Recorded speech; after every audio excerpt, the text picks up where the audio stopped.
Un tunnel webinaire peut vendre, mais peut être impossible à scaler. C'est le problème que rencontrent 95% des entrepreneurs que j'accompagne. Quand Laure est venue me voir, voici le taux de présence qu'elle avait sur son webinaire, et maintenant voici le taux qu'elle a.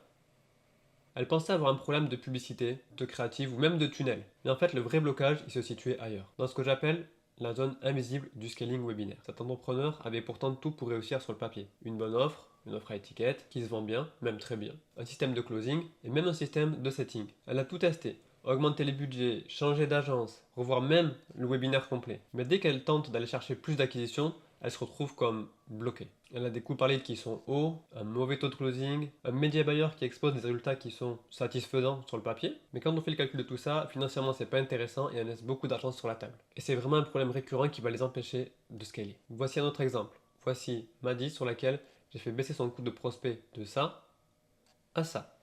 Et je ne l'ai pas fait en retravaillant les pubs.